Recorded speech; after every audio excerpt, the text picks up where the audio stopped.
వచ్చినప్పుడల్లా నేను మిమ్మల్ని తీసుకోవటం లేదా? అలా తీసుకుని ఒక మంచి ఆకారాన్ని మీకు ఇవ్వలేదా? పెద్దలారా, ఈ కూజను చూడండి. ఈ కూజ ఎంత స్థితిలోనికి రావటానికి కుమ్మరివాడు ఎన్నోసార్లు జారిపోతున్న మట్టిని తీసుకుని ఆకారాన్ని ఇచ్చాడు. మీ జీవితాలు కూడా అలానే. ఐగుప్తు దేశములోనున్న మీరు జారిపోయే స్థితిలో నుంచి మరలా మిమ్మల్ని హక్కును చేర్చుకొని ఇదిగో ఈ పాలు తేనెలు ప్రవహించు పాలస్తీనా దేశానికి తీసుకుని వెళ్ళాడు ఆయన. జారిపోయిన మిమ్మల్ని మరలా మిమ్మల్ని తీసుకున్నాడు.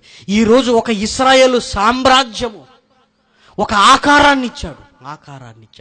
ఓ కుండ ఈరోజు చక్కగా కనపడుతుందంటే ఓ కుమ్మరివాడి కష్టం ఉన్నట్టు మీ వెనకాల కూడా దేవుని కష్టం ఉంది. ఎంత ప్రాక్టికల్గా చెబుతున్నాడు ప్రియమైన వారలారా. ఇర్మియా వెళ్ళు, కుమ్మరివానింటికి వెళ్ళి బోధకుడు సమాజంలోనికి వెళ్ళాలి. వెళ్ళు, శ్మశానంలోనికి వెళ్ళు. ఒక్కసారి సమాజాన్ని ఎలా రక్షించాలన్న భావాలు అక్కడ పెరుగుతాయి నీలో. ఒకసారి పేదవాడి గుడిసెలోనికి వెళ్ళు, వాడికి ఏం చెప్పాలో అర్థమవుతుంది. ఒక్కసారి పట్టణములో ఉంటున్న స్థితిలోనికి చూడు, పట్టణాలలో ఉన్న పరిస్థితులను చూసి బాధ కలుగుతుంటది. అక్కడ నీకేం చెప్పాలో దేవుడు నీకు ఆలోచన కలిగిస్తాడు. ఇల్లు కదలకుండా కూర్చుంటే సమాజానికి ఏం చెప్పాలో అర్థం కాదు ప్రియమైన వారలారా. బోధకుణ్ణి సమాజాన్ని చూడమంటున్నాడు ప్రియమైన వారలారా. నా మాటలు చెప్పాలి అని మీరు అనుకుంటున్నారు కదా, వెళ్ళండి, సమాజంలోనికి వెళ్ళండి. ఎంత పాపం జరుగుతుందో మీ కళ్ళారా చూడండి. దాన్ని ఎలా మాన్పించాలన్న ఆలోచన మీలో మొదలవుతుంది. సమాజం నాకెంత అవిధేయతగా ఉందో మీ కళ్ళారా చూడండి, మీకు అర్థమవుతుంది. ఇదిగో నా వేదన మీలో మొదలవుతుంది. ఆ వేదన మీలో మొదలైనప్పుడు సమాజాన్ని రక్షించాలన్న తపన మొదలవుతుంది. ఇర్మియా తట్టుకోలేకపోయాడు ప్రియమైన వారలారా. ఆ కూజను చూస్తున్నప్పుడు, ఆ కుండను చూస్తున్నప్పుడు అదే గుర్తొస్తుంది. ఒక కుమ్మరి మరలా మట్టిని తీసుకుంటున్నాడు. దేవా, మమ్మల్ని మరలా నీ చేతుల్లోనికి తీసుకున్నావు కదయ్యా. ఎన్నిసార్లు అయ్యా మమ్మల్ని క్షమించింది.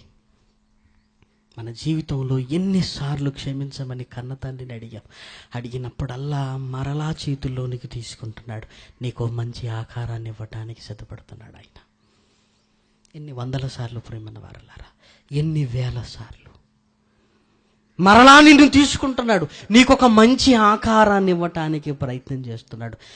దేవుడు నిన్ను క్షమించిన ఎన్నిసార్లు జ్ఞాపకం చేసుకో, అన్నిసార్లు గుండెలకు హత్తుకుంటున్నాడు ప్రేమన్న వారలారా.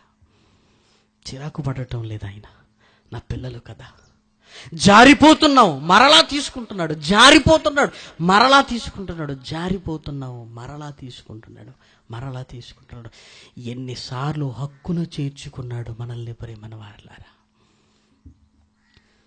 ఇదిగో కుండను తీసుకొని వెళ్ళు, వారి ముందు పగలగొట్టు.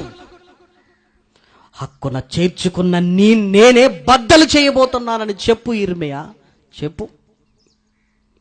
దేవుని భావాలు చూశారా ప్రియమైన వారలారా? ఆయన బాధ ఏంటో తెలుసా? ఎలా చెప్తే నా పిల్లలకు అర్థం అవుతుంది. నోటితో చెప్పించాను, కళ్ళతో చూపించాను, ఒకరోజు చెప్పించాను, 5 రోజులు చెప్పించాను, ఉన్న ఊరిలో చెప్పించాను, ఊరు బయటికి తీసుకొని వెళ్ళి చెప్పించాను. ఎక్కడ మారుతారు నా పిల్లలు? ఇంకెక్కడ? రాష్ట్రాలను దాటించాను, ఇంకెలా? కళ్ళ ముందున్న వారితో కాకుండా పరిచయం లేని వారితో చెప్పించాను, ఎలా? ఒకరు చెప్తే వినరని 5గురితో చెప్పించాను, 6గురితో చెప్పించాను, ఇంకెలా? నువ్వు మారాలంటే ఇంకేం చెయ్యాలయ్యా చెప్పు? నువ్వులో మార్పు రావాలంటే ఇంకేం చేయాలి? దేశాన్ని దాటించమంటావా? ఇంకేం చేయాలి ఆయన? ఇదంతా నీ మార్పు కోసం చేస్తున్నాడని నీకు అర్థమవుతుందా? నీ మార్పు కొరకు చేస్తున్నాడు ఆయన. ఇంకేం చేయమంటావా ఆయన? లేదండి, నేను మారటానికి దేవుడు ఇంకా ఒకటి చేయవలసింది మిగిలిపోయిందని నువ్వు అంటావా? అది కూడా చేస్తాడయ్యా. ఆయనకు నువ్వు మారాలి. నువ్వు మారటానికి ముందు ఆయన ఎంతకైనా తగ్గుతాడు. ఎంతకైనా తగ్గుతాడు. ప్రవక్తల జీవితాలను చూడండి ప్రియమైన వారలారా, సూచనగా కనపడుతున్నారు కదా. అలా ఒక యెషయా సూచన, అలాగే ఒక ఇర్మియా సూచన. జీవితంలో తమ ఇష్టాలకు తావు లేకుండా ఇదిగో తమ జీవితాలంతటినీ దేవుని భావాలు సమాజానికి ప్రకటించడానికి మలుచుకున్నారు. ఒక హోషేయ గ్రంథాన్ని చూడగలిగితే హోషేయతో దేవుడు చెబుతున్న మాట చూడండి ప్రియమైన వారలారా. హోషేయ గ్రంథము 2వ వచనము, 1వ అధ్యాయము 2వ వచనం. మొదట యెహోవా హోషేయ ద్వారా ఈ మాట సెలవిచ్చెను. జనులు యెహోవాను విసర్జించి బహుగా వ్యభిచరించి ఉన్నారు గనుక నీవు పోయి వ్యభిచారము చేయు స్త్రీని పెండ్లాడి వ్యభిచారము వలన పుట్టిన పిల్లలను తీసుకొనుము అని యెహోవాకు ఆయన ఆజ్ఞ ఇచ్చెను. హోషేయకు ఆజ్ఞ ఇచ్చెను. ఇది ఎలా ఉంది చూడండి ప్రియమైన వారలారా. ఇది ఎలా ఉంది చూడండి ప్రియమైన వారలారా. ఆజ్ఞ. ప్రభువా, నేను వ్యభిచారము చేసే స్త్రీని పెళ్లి చేసుకోవాలా? అవును హోషేయ. ఇశ్రాయేలుకు ఒక పాఠాన్ని నేను నేర్పించాలనుకుంటున్నాను. నువ్వేనయ్యా నా బ్లాక్ బోర్డ్. చేయవా? దేవా, చేస్తానయ్యా. పెళ్లిలో వాళ్ళ ఇష్టాలు లేవు ప్రియమైన వారలారా. ఎవరిని చేసుకోవాలో వాళ్ళ ఇష్టాలు లేవు ప్రియమైన వారలారా. దేవుని నిర్ణయాలకు తల ఒగ్గే ఆ మంచి మనసు మనకి ఎప్పుడొస్తుంది ప్రియమైన వారలారా? ఎప్పుడొస్తుంది? తండ్రి, నా ప్రవర్తన అంతటిలో నువ్వే అధికారివయ్యా. నాదేముందయ్యా, నువ్వే. నీ జీవితాన్ని ఆయన చేతుల్లో పెట్టి నీ ఇష్టం నాయన అనే ఆ గొప్ప స్థితి మనకు రావాలి ప్రియమైన వారలారా. అలాగే ప్రభువా, అలాగే. వెంటనే ఏం చేశాడో చూడండి. కాబట్టి అతడు పోయి దిబ్లయీము కుమార్తె అయిన గోమెరును పెళ్లి చేసుకునెను.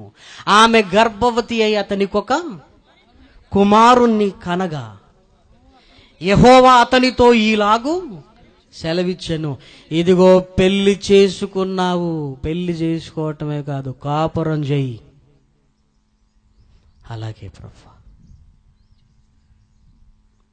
హోషేయకు తెలుసు అంటారా తెలియదంటారా ఆమె వ్యభిచారమైన స్త్రీ అని? తెలుసా తెలీదా? దేవుడే ఇన్ఫర్మేషన్ ఇచ్చాడు. కాపురం చేయి. నోరు మూసుకొని కాపురం చేశాడు.